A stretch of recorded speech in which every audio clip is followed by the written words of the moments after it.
நேற்று இரவு பிரிக்ஃபீல்ட்ஸில் உள்ள ஜலான் துன் சம்பந்தனில் உள்ள ஒரு உணவகத்தில் நடந்த துப்பாக்கிச் சூட்டில் ஒருவர் உயிரிழந்தார். அவரது 2 நண்பர்கள் காயமடைந்தனர். இரவு 10:50 மணி அளவில் நடந்த இந்த சம்பவத்தில் 30 முதல் 50 வயதுக்கு உட்பட்ட 3 உள்ளூர் ஆடவர்கள் பல நண்பர்களுடன் சாப்பிட்டுக் கொண்டிருந்ததாகவும், பின்னர் மோட்டார் சைக்கிளில் வந்த 2 பேர் அவர்களை நோக்கி பல முறை துப்பாக்கிச் சூடு நிகழ்த்தியதாகவும் பிரிக்ஃபீல்ட்ஸ் மாவட்ட காவல்துறை தலைவர் ஏசிபி கு மஷாரிமான் கு மாமூட் தெரிவித்தார். பாதிக்கப்பட்டவர்களில் ஒருவர் துப்பாக்கிச் சூடு காரணமாக சம்பவ இடத்திலேயே இறந்துவிட்டதாக உறுதி செய்யப்பட்டது. மேலும் அவரது உடல் பிரேத பரிசோதனைக்காக பல்கலைக்கழக மலாயா மருத்துவ மையத்திற்கு அனுப்பப்பட்டது. பாதிக்கப்பட்ட இருவர் பிபியுஎம்மில் சிகிச்சை பெற்று வருகின்றனர். இது தொடர்பாக கூடுதல் விசாரணைகள் மேற்கொள்ளப்பட்டு வருவதாக அவர் கூறினார். ஈரான் மற்றும் இஸ்ரேல் இடையே அதிகரித்து வரும் பதற்றங்களை தொடர்ந்து ஈரான், ஈராக் மற்றும் ஜோர்டான் ஆகிய நாடுகளுக்கு மலேசியர்கள் அத்தியாவசியமற்ற பயணங்களை தவிர்க்க வேண்டும் என்று விஸ்மா புத்ரா பயண ஆலோசனையை வெளியிட்டுள்ளது. இந்த சூழ்நிலை 3 நாடுகளிலும் வான்வெளிகளை மூடுவதற்கு வழிவகுத்துள்ளதாக வெளியுறவுத்துறை ஒரு அறிக்கையில் தெரிவித்துள்ளது. விமான அட்டவணைகளில் ஏற்படக்கூடிய இடையூறுகளை எதிர்பார்த்து தங்கள் பயண திட்டங்களில் தேவையான மாற்றங்களை செய்ய பிராந்தியத்தில் உள்ள மலேசியர்கள் அறிவுறுத்தப்படுகிறார்கள். மோதலின் கணிக்க முடியாத தன்மையை கருத்தில் கொண்டு இந்த பகுதிகளுக்கு அத்தியாவசியமற்ற பயணங்களை ஒத்திவைக்க வேண்டும் என்று வலியுறுத்தப்பட்டுள்ளது. ஈரானில் உள்ள மலேசியர்கள் விழிப்புடன் இருக்கவும், முன்னேற்றங்களை உன்னிப்பாக கண்காணிக்கவும், உள்ளூர் அதிகாரிகளின் அறிவுறுத்தல்களை பின்பற்றவும், தெஹ்ரானில் உள்ள மலேசிய தூதரகத்துடன் தங்கள் தொடர்பு விவரங்களை புதுப்பிக்கவும் அமைச்சு வலியுறுத்தியுள்ளது. ஆசியான் ஒருங்கிணைப்பின் வலுவான ஆதரவாளரான ஏர் ஏசியா 10 உறுப்பு நாடுகளில் உள்ள 57 இடங்களுக்கு பயணிக்க 12,000 அங்கீகாரம் பெற்ற ஊடக ஊழியர்களுக்கு 50 விழுக்காடு தள்ளுபடியை வழங்குவதாக அறிவித்துள்ளது. ஒரு சாதாரண விமான சேவையில் இருந்து பிராந்தியத்தின் மிகப்பெரிய குறைந்த கட்டண விமான நிறுவனங்களில் ஒன்றாக ஏர் ஏசியாவின் பயணத்தில் ஊடகங்கள் ஆற்றிய பங்களிப்பிற்கு விமான நிறுவனத்தின் நன்றி கடனாக இந்த முயற்சி உருவாக்கப்பட்டுள்ளதாக கேபிட்டல் ஏ பெர்காட் நிறுவனத்தின் தலைமை நிர்வாக அதிகாரி டோனி பெர்னாண்டஸ் தெரிவித்துள்ளார். முதல் நாளில் இருந்தே நிறைய பத்திரிகை செய்திகள் வந்துள்ளதால் ஏர் ஏசியா இந்த நிலையில் உள்ளது என்று குறிப்பிட்ட அவர், அவர்கள் தங்கள் கதையை சொல்ல உதவி உள்ளதாகவும் தங்களின் தொலைநோக்கு பார்வையை பகிர்ந்து கொண்டுள்ளதாகவும் தெரிவித்தார். தங்களின் வளர்ச்சியை அவர்கள் ஆதரித்துள்ளதாகவும், மேலும் விமான நிறுவனம் சாதித்ததில் மிகப்பெரிய அளவிற்கு பத்திரிகைகளுக்கு பங்கு இருப்பதாகவும் அவர்களுக்கு தாம் நன்றி தெரிவித்துக் கொள்வதாகவும் அவர் கூறினார். ஜலான் ஈப்போவில் சாலையை விட்டு விலகிச் சென்ற கார் மோதியதில் ஆற்றில் விழுந்த ஒரு பாதசாரி இன்று காலை நீரில் மூழ்கி இறந்தது கண்டுபிடிக்கப்பட்டது. விபத்து நடந்த இடத்திலிருந்து சுமார் 150 மீட்டர் தொலைவில் மீட்பு பணியாளர்களால் இன்று காலை 7:30 மணி அளவில் அந்த நபரின் உடல் கண்டுபிடிக்கப்பட்டதாக கோலாலம்பூர் போக்குவரத்து விசாரணை மற்றும் அமலாக்கத்துறை தலைவர் ஜம்சூரி இசா தெரிவித்தார். பாதிக்கப்பட்டவரின் அடையாளம் இன்னும் உறுதிப்படுத்தவில்லை என்றும், உடல் பிரேத பரிசோதனைக்காக கோலாலம்பூர் மருத்துவமனை தடயவியல் பிரிவுக்கு அனுப்பப்பட்டுள்ளதாகவும் அவர் கூறினார்.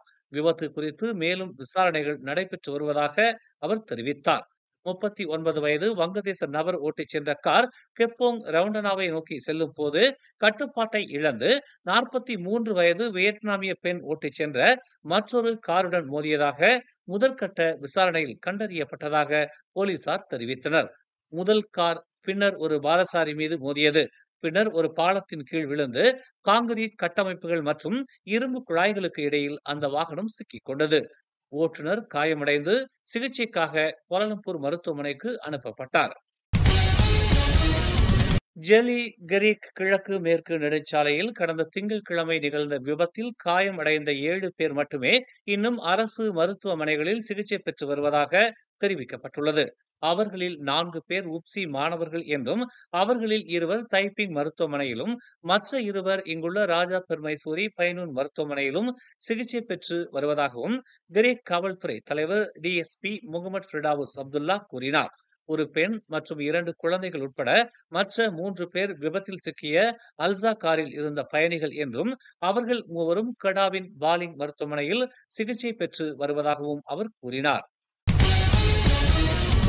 ஊடக நிறுவனங்கள் டிஜிட்டல் மாற்றம் மற்றும் செயற்கை நுண்ணறிவின் எழுச்சியை தழுவுவதற்கு உதவுவதற்காக அரசாங்கம் 30 மில்லியனை ஒதுக்கியுள்ளது என்று பிரதமர் டதஸ்ரீ அன்வார் இப்ராஹிம் இன்று அறிவித்தார்.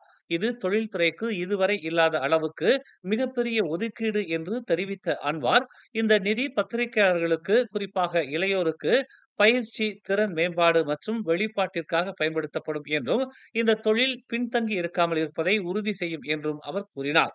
நாட்டில் உள்ள ஊடக நிறுவனங்களை ஆதரிப்பதற்காக ஒரு பெரிய தொகையை ஒதுக்குவதற்கு தாம் ஒப்புக்கொண்டுள்ளதாக அவர் இன்று கோலாலம்பூர் உலக வர்த்தக மையத்தில் நடைபெற்ற தேசிய பத்திரிகையாளர்கள் தின கொண்டாட்டத்தில் தனது உரையில் இதனை தெரிவித்தார். பிரதமர் டத்துஸ்ரீ அன்வார் இப்ராஹிம் இன்று உலக வர்த்தக மையத்தில் நடைபெற்ற தேசிய பத்திரிகையாளர் தின கொண்டாட்டத்தில் தனது ஊடக அங்கீகாரத்தை புதுப்பித்தார். இந்த சேவை தேவான் மெர்டேக்காவில் லாபியில் தகவல் துறை அமைத்த சிறப்பு கவுண்டரில் வழங்கப்பட்டது. அன்வாருடன் தகவல் தொடர்புத்துறை அமைச்சர் டாக்டர் ஃபமி ஃபாஜில், துணை தகவல் தொடர்பு அமைச்சர் தியோனி சிங் மற்றும் தகவல் தொடர்பு அமைச்சின் பொதுச் செயலாளர் டாக்டர் முகமது ஃபவுசி முகமது இசா ஆகியோர் கலந்து கொண்டனர். மலேசிய லஞ்ச ஊழல் தடுப்பு ஆணையமான MACC-யின் முன்னாள் தலைமை ஆணையர் ஜுல்கிப்லி அமாட் அதிகாரப்பூர்வமாக அம்னோவில் இணைந்துள்ளார். பினாங்கு பட்டர்வத்தில் உள்ள சுங்கை துவாவில் நேற்று இரவு நடைபெற்ற ஒரு விழாவில் ஜுல்கிப்லி தனது உறுப்பினர் படிவத்தை மெர்பாவ் குடோங் அம்னோ தலைவர் ராம்லி டாவூட்டிடம் ஒப்படைத்ததாக உத்துசான் மலேசியா தெரிவித்துள்ளது. தாம் கட்சியில் தீவிரமாக செயல்பட வேண்டிய நேரம் வந்துவிட்டதாக உணர்வதாகவும், அதனால்தான் அம்னோ உறுப்பினராக தனது உறுப்பினர் படிவத்தை சமர்ப்பித்ததாகவும் அவர் தெரிவித்துள்ளார். கடந்த 2016ஆம் ஆண்டு ஆகஸ்ட் 1ஆம் தேதி MACC-யின் தலைவராக அவர் நியமிக்கப்பட்டார்.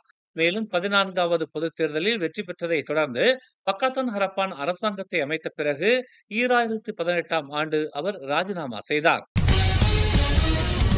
நண்பர்களுடன் ஆற்றில் குளித்துக் கொண்டிருந்த 20 வயது இளைஞர் நீரில் மூழ்கி உயிரிழந்தார்.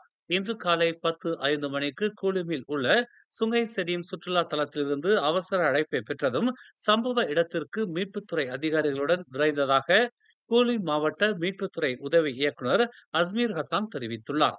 10 மீட்புப் படை அதிகாரிகள் தேடுதல் பணியை மேற்கொண்ட நிலையில் காலை 11:30 மணிக்கு நீரில் மூழ்கிய இளைஞரின் உடல் சடலமாக மீட்கப்பட்டதாக அவர் கூறினார். உயிரிழந்தவர் சம்பந்தப்பட்ட எந்த ஓர் அடையாளமும் காணப்படாத நிலையில் மேல் அதிக விசாரணைகளை காவல்துறையினர் மேற்கொண்டு வருவதாக அவர் கூறினார். பிரபல சுற்றுலா தலமான சுங்கை செடியும் ஆற்றிலிருந்து உயிரிழந்தவரின் உடல் காலை 11:30 மணிக்கு மீட்கப்பட்டதும் சுகாதார அதிகாரிகளால் அவர் உயிரிழந்தது உறுதி செய்யப்பட்ட நிலையில் அவரின் உடலை பிரேத பரிசோதனைக்காக கூலி மருத்துவமனைக்கு கொண்டு சென்றதாக அஸ்மீர் ஹசான் தெரிவித்தார். மேலும் செய்திகளை தெரிந்து கொள்ள தமிழ் மலர் நாளிதழை பாருங்கள்.